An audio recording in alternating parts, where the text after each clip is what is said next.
Bonjour, QCM en 3 étapes, deuxième vidéo, construire les questions au brouillon. Un rappel, je dois construire les vignettes, les questions pour le chapitre Théorème de Pythagore en quatrième. Je me suis fixé 5 règles pour construire des vignettes, des questions QCM en 3 étapes. La première, la bonne réponse peut être trouvée mentalement, sans calculatrice, sans écrire sur une feuille. Je pense qu'il est important que les élèves puissent utiliser les QCM en 3 étapes indépendamment des difficultés de calcul qu'ils pourraient avoir. Et donc du coup, l'idée de pouvoir traiter les questions sans calculette, sans feuille de brouillon est importante. J'ai souvent en tête l'image d'un élève travaillant ses QCM en 3 étapes sur son smartphone, dans le bus ou dans un transport en commun. Donc il n'a pas de calculatrice, il n'a pas de quoi écrire, mais il peut tout de même travailler en fait sur ce temps de trajet. La deuxième règle précise qu'une vignette doit contenir 4 propositions A, B, C et D, avec une réponse juste et 3 fausses. Les propositions fausses doivent correspondre à des erreurs possibles d'élèves, et non pas des valeurs ou des données qui viennent de manière aléatoire. La troisième règle précise que la question ne doit pas être trop difficile. La bonne réponse devrait pouvoir être trouvée par une majorité d'élèves de la classe s'ils se montrent suffisamment sérieux et motivés. Effectivement, si les questions sont trop difficiles, et bien du coup il va y avoir un rejet en fait global des élèves. Si les questions sont trop faciles, évidemment, les élèves vont se sentir un petit peu dénigrés. Donc il faut trouver un juste équilibre qui dépend évidemment en fait des élèves que nous avons. La quatrième règle précise que les vignettes doivent être visuellement agréables.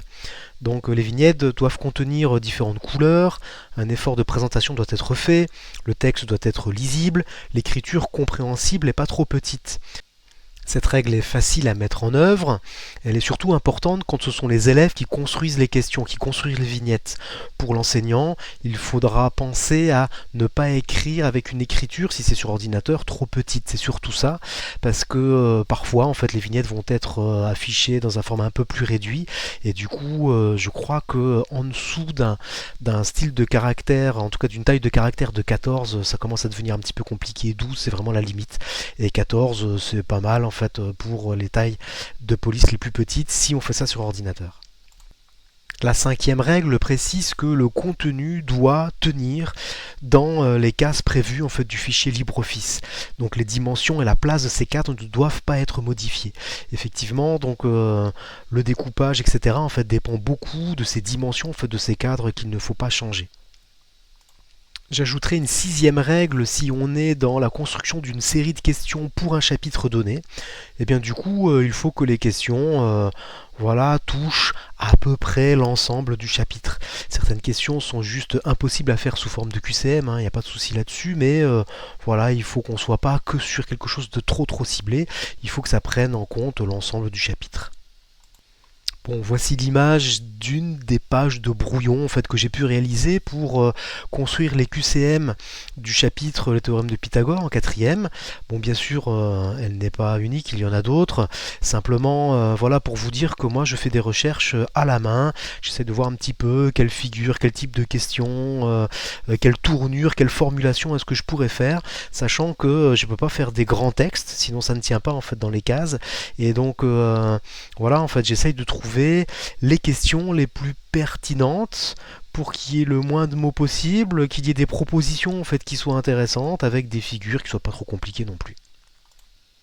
À partir du moment où j'ai pu, au brouillon, à la main, trouver pas mal d'idées, j'essaye d'organiser toutes ces idées. Donc en utilisant la première page du fichier en fait, qui peut s'intituler flashcards, on regardera tout à l'heure en fait, comment le récupérer ce fichier-là. Et j'essaye d'organiser en fait, ces idées sous forme de tableau. Alors si on regarde bien ici, les premières questions, je vais pouvoir parler des racines carrées. Et donc du coup, soit sous forme d'un tableau, soit en fait des calculs tout simples avec des racines carrées, ou soit en fait en faisant des encadrements avec des racines carrées. Donc ça, ce sont les 3 premiers.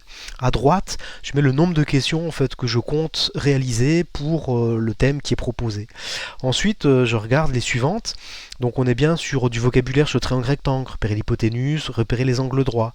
Ensuite, pareil, repérer le vocabulaire, hypoténuse, angle droit, mais quand je donne que du texte et non pas un graphique. Ensuite, je vais m'intéresser à voilà, en fait, retrouver la bonne égalité de Pythagore. Donc deux questions en fait pour ça. L'égalité de Pythagore à repérer parmi 4, mais simplement avec du texte, pas de croquis. La question suivante, c'est par exemple l'égalité de Pythagore, mais la rédaction du théorème de Pythagore est déjà bien avancée, et puis je vais essayer de demander à l'élève qu'il me dise voilà, quelle est l'étape suivante, quelle est la ligne suivante. Alors ça, c'est toute la partie en fait du bas de cette feuille, et donc à chaque fois en fait j'indique le nombre de questions en fait que j'ai prévues. Donc voilà, et à chaque fois on est sur une ou deux, en fait ça me semble être souvent ce que je fais. Pour cette dernière étape, on va essayer de voir comment télécharger le fichier flashcards.odt dont on a parlé juste avant. Alors on peut le faire avec, dans un moteur de recherche, on va taper Collège Jules Ferry 9 Maisons, puis on va sélectionner donc sur la droite la partie QCM Évolution, puis on dit je suis professeur, je veux construire une nouvelle vignette, je veux télécharger un fichier vierge, et puis on l'a. Donc je vais vous faire tout de suite une petite démonstration pratique. Donc dans n'importe quel moteur de recherche, vous tapez Collège Jules Ferry de 9 Maisons.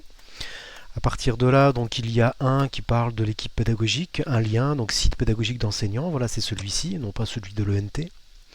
À partir de là va s'ouvrir donc un site, alors je vais le réduire là pour qu'on voit un petit peu mieux, mais donc il faut aller sur la droite, il faut descendre un petit peu, aller sur la droite pour trouver les bandeaux.